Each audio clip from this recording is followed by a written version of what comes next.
தேவனால் நம்முடைய தேவைகளை சந்திக்க முடியும். நம்முடைய அனைத்து தேவைகளையும் கர்த்தர் சந்திக்க அவர் போதுமானவராக இருக்கிறார். கணக்கில்லா நன்மையை பார், அத்தனைக்கும் நீ தகுதியோ அதனையும் எண்ணியே பார். கர்த்தர் உனக்கு செய்திடும் கணக்கில்லா நன்மையை பார், அத்தனைக்கும் நீ தகுதியோ அதனையும் எண்ணியே பார். நித்தமும் ஏன் கலங்குகிறாய் நெஞ்சமே, அழுகிறாய். நித்தமும் ஏன் கலங்குகிறாய் நெஞ்சமே, அழுகிறாய். எத்தனை பாரம் என்கின்றாயோ, எத்தனை பாரம் என்கின்றாயோ, எரிந்திடு என் மீது என்கின்றாரே. எத்தனை பாரம் என்கின்றாயோ, எரிந்திடு என் மீது என்கின்றாரே. கர்த்தர் உனக்கு செய்திடும் கணக்கில்லா நன்மையை பார், அத்தனைக்கும் நீ தகுதியோ அதனையும் எண்ணியே பார். 2 ராஜாக்களின் புஸ்தகம் 3ஆம் அதிகாரம். இஸ்ரவேலுக்கும் மோவாபுக்கும் ஒரு யுத்தம் வருது. யூதாவின் ராஜாவாகிய யோசபாத் ஆண்ட 18வது வருஷத்தில் இந்த ஆகாபின் குமாரனாகிய யோராம், அந்த அகசியா இருந்ததுக்கப்புறம் யோராம், இந்த யோராம் சமாரியாவில் இஸ்ரவேல் ராஜாவாகி 12 வருஷம் ராஜபாரம் பண்ணுறான். அவனும் கர்த்தரின் பார்வைக்கு பொல்லாப்பனம் செய்கிறான். ஆனால் அவங்க அப்பா ஆகாப் மாதிரியோ அவங்க அம்மா ஏசபேல் மாதிரியோ அல்ல. அவன் யாரை மாதிரி இருந்தான், எரோபியாம் செய்த அவன் இவங்க பாகாலின் சிலையை அகற்றிட்டாங்க, பாகால் செய்போலாம் அகற்றிட்டாங்க. ஆனால் நேபோத்தின் குமாரனான எரோபியாமின் அந்த கண்ணுக்குட்டி பாவத்தில் சிக்கிக்கிட்டான். மோவாபின் ராஜாவை மேசா ஆடு மாடுகள் நிறைய இருந்துச்சான். இஸ்ரவேல் ராஜாவுக்கு 1,00,000 ஆட்டுக்குட்டிகளையும் 1,00,000 குறும்பாட்டுகளையும் செலுத்தி வந்தான். அது 1,00,000 ஆட்டுக்குட்டியும் 1,00,000 குறும்பாட்டுக்குட்டிகளையும் என்ன செஞ்சுருக்கிறான், கப்பம் கட்டிட்டு வந்திருக்கிறான். ஆகாப் இறந்து போனதுக்கப்புறம் மோவாபின் ராஜா இஸ்ரவேல் ராஜாவாகி யோராமுக்கு விரோதமாக கலகம் பண்ணுறான். இப்படி கலகம் பண்ண உடனே இப்போ யோராம் என்ன செய்கிறான், சமாரியாவிலிருந்து புறப்பட்டு இஸ்ரவேலை லக்கம் பார்க்குறான். மோவாபின் ராஜா எனக்கு விரோதமாக கலகம் பண்ணால் மோவாபியரோடு யுத்தம் பண்ண வர்றீங்களான்னு சொல்லி யூதாவின் ராஜாவாகி யோசபாத்தை கேட்குறான். அப்போ யோசபாத்து நான் வர்றேன், நான் தான் நீர் என்னுடைய குமாரன்னு சொல்லி அதே மாதிரி எப்போ ஒரு தடவை ஆகாபிட்ட உதவி செய்ய வந்த மாதிரி இப்போ யோராமுக்கு உதவி செய்ய யோசபாத் வர்றார். எந்த வழியாக போவோம் அப்படின்னு கேட்குறான். அதற்கு அவன் ஏதோ வனாந்திரம் வழியாக போவோம் அப்படிங்கிறான். அப்போ அது தேவனாலே நடந்திருக்குன்னு நினைக்கிறேன். இங்கே முழு விவரம் சொல்லப்படலை. அப்படியே இஸ்ரவேலின் ராஜாவும் யூதாவின் ராஜாவும் ஏதோமின் ராஜாவும் 3 ராஜாக்கள் சேர்ந்து 7 நாள் சுற்றி திரிந்து மோவாபுக்கு எதிராக போகிறாங்க. போகிற நேரத்தில் இராணுவத்துக்கும் அவங்க போகிறதான அந்த குதிரைகளுக்கும் மற்றும் கோவேறு கழுதைகளுக்கும் மிருகஜீவனுக்கும் தண்ணீர் இல்லை. அப்போ இஸ்ரவேல் ராஜா ஐயோ இந்த 3 ராஜாக்களையும் கர்த்தர் மோவாபின் கையில் ஒப்பு கொடுக்க வரவழைத்தாரேங்கிறான். அப்போ யோசபாத் கேட்குறா, விசாரிக்கும்படி கர்த்தருடைய தீர்க்கதரிசி ஒருத்தரும் இல்லையான்னு கேட்குறான். அப்போ சொல்கிறாங்க, எலியாவின் கைகளுக்கு தண்ணீர் வார்த்த சாப்பாத்தின் குமாரனை எலிசா இங்கே இருக்கிறான் அப்படின்னு ஒரு ஊழியக்காரன் சொல்கிறான். உடனே அவனிடத்தில் கர்த்தருடைய வார்த்தை இருக்குது, அவனை வர சொல்லுங்கிறாங்க. அப்போ எலிசா வர்றார் 13ஆம் வசனத்தில். எலிசா எனக்கும் உமக்கும் என்ன, நீருடைய தகப்பனின் தீர்க்கதரிசனிடத்திலும் உம்முடைய தாயாரின் தீர்க்கதரிசனத்திலும் போ, இஸ்ரவேலின் ராஜா அப்படி அல்ல, கர்த்தர் அந்த 3 ராஜாக்களையும் மோவாபின் கையில் ஒப்பு கொடுக்க வரவழைச்சிட்டாரே அப்படின்னு. அப்போ எலிசா சொல்கிறாரு, நான் யூதாவின் ராஜாவாகிய யோசபாத்தின் முகத்தை பாராதிருந்தால் நாம் நோக்க மாட்டேன், அவருக்காக ஆமாம் சென்று சேனை கர்த்தர் பண்ணிருக்கிறேன் நான் சொல்கிறேன்னு சொல்லிட்டு ஒரு சுரமண்டல வாத்தியக்காரனிடத்தில் கொண்டு வாங்கங்கிறேன். அப்போ எப்போ நம்ம ஜெபிக்க ஆரம்பித்தாலும், எப்போ நம்ம தேவனிடத்தில் நம்ம ஜெபிக்க ஓடி வந்தால், பிரசன்னத்துக்கு வரும்போதெல்லாம் பாடல் பாடுவது நல்லது. ஒரு சுரமண்டலம் வாசித்து தேவனை மகிமைப்படுத்தும் போது தேவன் மகிமைப்படுகிற கர்த்தருடைய அபிஷேகம் இறங்கி வரும். அப்படி சுரமண்டல வாத்தியக்காரன் வாசிக்கிறான், ஜெபம் பண்ணுறாங்க, கர்த்தருடைய கரம் இறங்கி வருது. அவன் தீர்க்கதரிசனம் சொல்கிறான். இந்த பள்ளத்தாக்கு எங்கும் வாய்க்கால்களை வெட்டுங்கள். வாய்க்கால்கள்னால் அது பாறையான ஒரு பொட்டல் காடு, பாறையான காடு. அப்போ வாய்க்காலை வெட்டுங்கன்னா நீங்கள் நினைக்கிற மாதிரி நீளமாக இல்லை, குழிகளை வெட்டுங்கள். குழியை வெட்டி போடுறாங்க. குழினா ஒரு 2 அடி அகலத்துக்கு, ஒரு 4 அடி நீளத்துக்கு, அப்படி இந்த குழிகளை வெட்டுறாங்க. இந்த வாய்க்கால் எங்கேயும் வாய்க்கால்களை வெட்டுங்கன்னா குழி வெட்டி போடுங்கன்னா அப்புறம் குழி வெட்டி போடுறாங்க. நீங்கள் காற்றையும் காண மாட்டீங்க, மழையும் காண மாட்டீங்க. நீங்களும் உங்கள் ஆடு மாடுகளும் மிருகஜீவனும் குடிக்கும்படிக்கு பள்ளத்தாக்கள்லாம் தண்ணீரால் நிரப்பப்படும். இந்த ஆடு மாடு எது கொண்டு போகிறாங்க? அவங்களுடைய தான் ஆகாரத்துக்காகவும் இருக்கலாம். அப்போ நிரப்பப்படும் சொல்கிறார். ஆண்டவர் கர்த்தருடைய பார்வைக்கு அற்பமான காரியங்கள் அந்த உதவி செய்வார். உங்களுக்கு மோவாபியரும் கையில் ஒப்பு கொடுப்பார். நீங்கள் சகல கோட்டைகளையும் சிறந்த பட்டணங்களையும் தகர்த்து நல்ல மரங்களெல்லாம் வெட்டி நீரூற்றில் தூர்த்து நல்ல நிலத்தை எல்லாம் கல்மேடுகளாக்கி கெடுப்பீங்க, போங்க அப்படின்னு.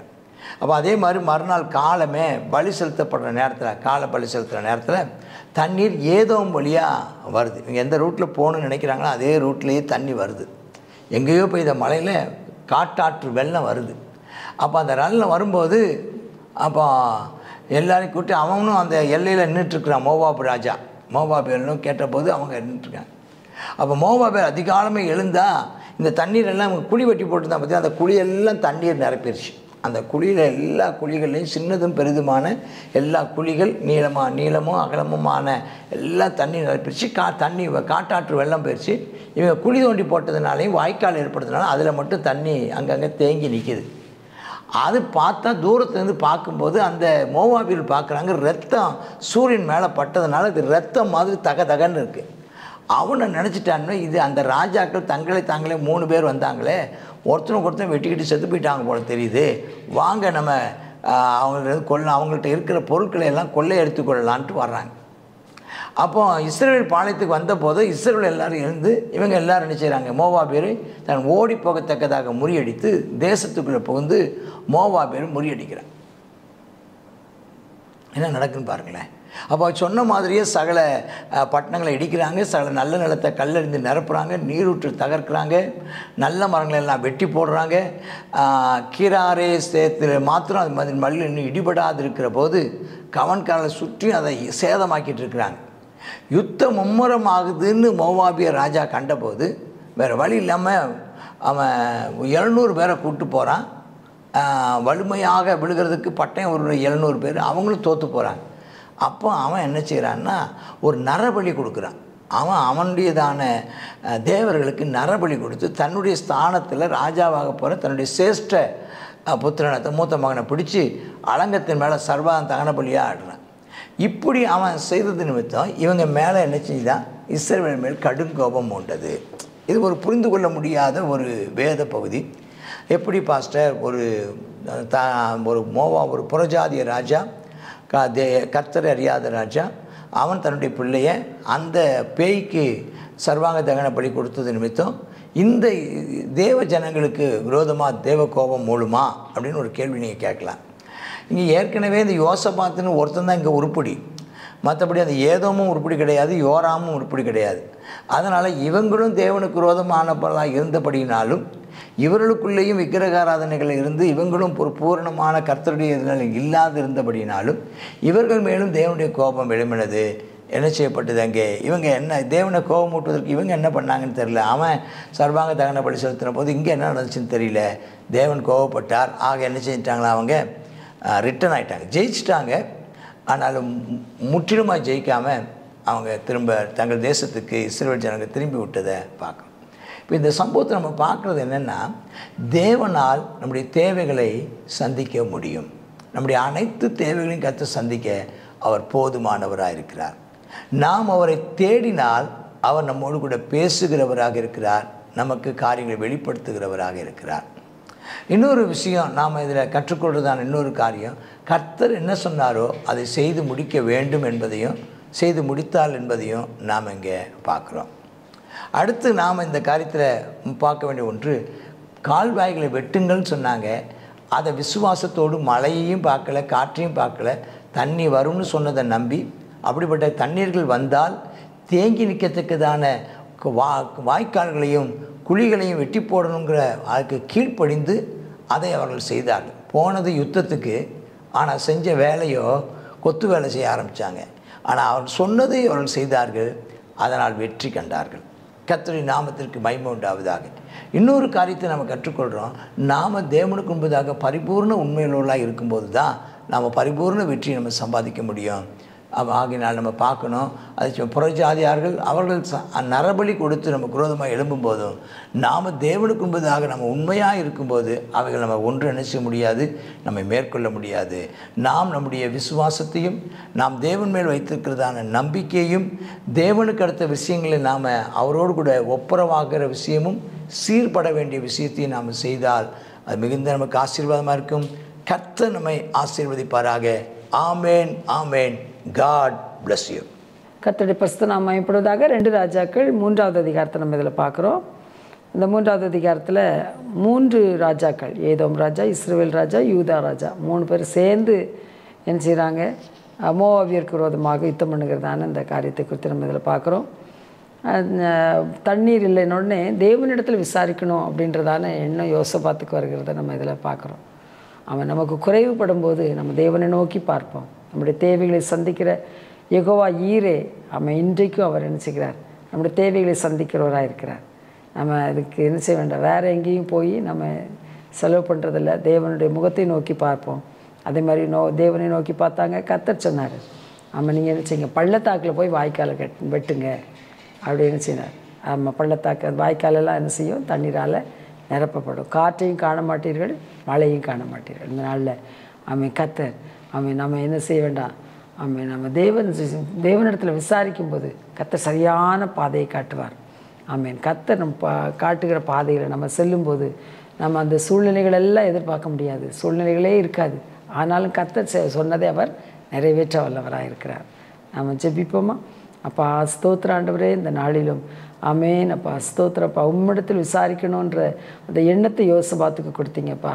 நாங்களும் நெருக்கடி நேரத்துலையும் கர்த்தாவே உங்களுடைய சமூகத்தில் காத்திருக்கத்தக்கதான ஒரு அனுபவத்தை தேவரே நீர் எங்களுக்கு தந்தரல வேண்டும் என்று உடைய சமூகத்தில் கெஞ்சி மன்றாடி கேட்டுக்கொள்கிறோம் அப்பா. ஆவியானவரே உமக்கு நன்றி செலுத்துகிறோம், ஸ்தோத்திரம் செலுத்துகிறோம் அப்பா. கர்த்தாவே அதே போல் உம்மிடத்தில் விசாரிக்கும் போது நீங்கள் சொன்னீங்கப்பா, காற்றையும் காண மாட்டீர்கள், மழையும் காண மாட்டீர்கள், பள்ளத்தாக்கலாம் ஆமேனப்பா, ஸ்தோத்திரம் அப்பா, தண்ணீரால் நிரப்பப்படும் சொன்னீங்களே, அதே போல் நீங்கள் நிரப்புனீங்களேப்பா. அதில் ஒரு ஜெயத்தையும் கண்டாங்களே ஆண்டவரே. ஏசப்பா ஸ்தோத்திரம் ஆண்டவரே, இந்த நாளிலும் நாங்களும் கர்த்தாவே உம்முடைய வார்த்தைக்கு காத்திருந்து உம்முடைய சித்தத்தின்படி செய்ய அப்பா ஸ்தோத்திரம் ஏசப்பா. அப்பா நீர் தேவைகளை சந்திக்கிறவர் என்பதையும் நீர் சொன்னதை நிறைவேற்ற வல்லமையுள்ளவர் என்பதையும் விசுவாசித்து நாங்கள் கர்த்தாவே அப்பா அதை நாங்கள் நிறைவேற்ற எங்களுக்கு கிருபை தர வேண்டுமா ஜெபிக்கிறோம். கர்த்தாவே ஸ்தோத்திரப்பா, பள்ளத்தாக்குகளை வெட்டவும் நீர் சொன்ன கட்டளைகளை நாங்கள் செயல்படுத்தவும் எங்களுக்கு கிருபை தாரும். ஆமேனப்பா ஸ்தோத்திரப்பா. கர்த்தாவே ஆமேனப்பா, நாங்கள் ஆமேனப்பா அந்த ஜனங்கள் பரிசுத்தமாக இல்லாததுனால ஆமேனப்பா அந்த மோவாப் ராஜா தன்னுடைய சிரேஷ்டபுத்திர புத்திரனை பலி செலுத்தும் போது கர்த்தருடைய கோபம் உண்டதுன்னு பார்க்குறோமே. எங்கள் தேவனாகிய கர்த்தாவே அப்பா ஸ்தோத்திரம், அந்த புறஜாதிகள் அப்பா என்னெல்லாமோ செய்கிறாங்க ஆண்டவரே அப்பா, ஆனாலும் அவைகள் பாதிக்காதபடிக்கு தேவரே நாங்கள் பரிசுத்தமும் தெய்வ பயமும் உடையவர்களாக உமக்கு கீழ்ப்படிந்து உடைய கட்டளைகளில் நடக்கும்போது இவர்கள் எல்லாவற்றுக்கும் நீர் எங்களை விலைக்கு பாதுகாத்துக் கொள்கிறீர் என்பதை நாங்கள் அறிந்திருக்கிறோம். தொடர்ந்து பரிசுத்தத்திலும் தெய்வ பயத்திலும் காணப்படுவது வச்சையும் இயேசுவின் நாமத்தில் ஜெபிக்கிறோம் எங்கள் நல்ல பிதாவே. ஆமேன், ஆமேன்.